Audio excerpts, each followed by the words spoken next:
இயேசு சொல்லுகிறார், கள்ள போதகங்கள் காட்டு தீயை போல பரவி கொண்டிருக்கிறது என்று ஆண்டவர் சொல்லுகிறார். கள்ள போதகங்கள் காட்டு தீயை போல ஒரு பக்கம் பரவி கொண்டு வருகிறது. வீண் வார்த்தைகளில் நாம் மயங்கி விடாதபடி நம்மை பாதுகாத்துக் கொள்ள வேண்டும்.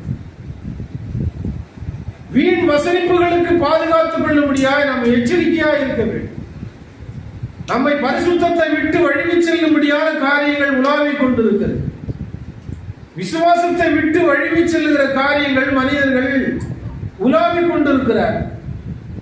கடவுளிடம் இருந்து நம்மை வீழ்த்தும்படியாக விழச் செய்யும்படியான காரியங்கள், மனிதர்கள், செயல்பாடுகள் இன்றைக்கு உலகத்தில் சுற்றி கொண்டிருக்கு. நாம் எச்சரிக்கையாக இருக்க வேண்டும் என்று ஆண்டவர் சொல்லுகிறார். வீண் வார்த்தைகளுக்கு நாம் எச்சரிக்கையாக இருக்க வேண்டும். அவையெல்லாம் நம்மை கிறிஸ்துவிடம் இருந்து நம்மை வழிவிலக செய்துவிடும். நம்மை இடரச் செய்கின்ற காரியங்கள், நம்மை பாதை மாற்றுகிற காரியங்களுக்கு நாம் எச்சரிக்கையாக இருக்க வேண்டும். மத்தேயு எழுதின சுவிசேஷத்துல 12:36 வாசிச்சீங்கன்னா இயேசு சொல்லுகிறார், மனுஷர் பேசும் வீணான வார்த்தைகள் யாவையும் குறித்து நியாய தீர்ப்பு நாளிலே கணக்கு ஒப்புவிக்க வேண்டும் என்று உங்களுக்கு சொல்லுகிறேன் என்று ஆண்டவர் சொல்லுகிறார். மனுஷர் பேசும் வீண் வார்த்தைகளை குறித்து நியாய தீர்ப்பு நாளிலே கணக்கு ஒப்புவிக்க வேண்டும். நம்ம வீண் வார்த்தைகளால நம்ம பேசிக்கிட்டு உலகத்துல வாழ்ந்துகிட்டு இருக்க கூடாது.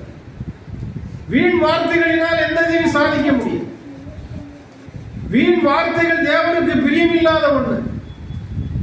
வீண் வார்த்தைகளை பேசி நம்ம பரலோகத்துக்கு போக முடியாது. வீண் வார்த்தைகளை பேசி அதனால ஒன்றும் சாதிக்க போறது இல்லை. இது எல்லாம் வீண் வார்த்தைகளால் நாம் உலகத்தில் பேசிக் கொண்டிருந்தால் நாம் கணக்கு ஒப்புவிக்க வேண்டும் என்று இங்கே மத்தேயு எழுதின சுவிசேஷம் 12:36 சொல்லுகிறது. வீண் வார்த்தைகளை குறித்து நியாய தீர்ப்பு நாளிலே கணக்கு ஒப்புவிக்க வேண்டும். அதனால பல கணக்கு நம்ம ஒப்புவிக்க வேண்டும். அதுல ஒரு கணக்கு வீண் வார்த்தைகளை குறித்த கணக்கு என்ன? நீங்க எவ்வளவு கடவுளுக்காக பேசிய காரியங்கள் என்ன? உலகத்தில் நீங்க பேசி ஆண்டவருக்கு ஆதாயப்படுத்தின காரியங்கள் என்ன? நீங்க பேசி ஆண்டவருக்காக சாதிச்சது என்ன? நீங்க உங்களை வார்த்தையினால உலகத்துல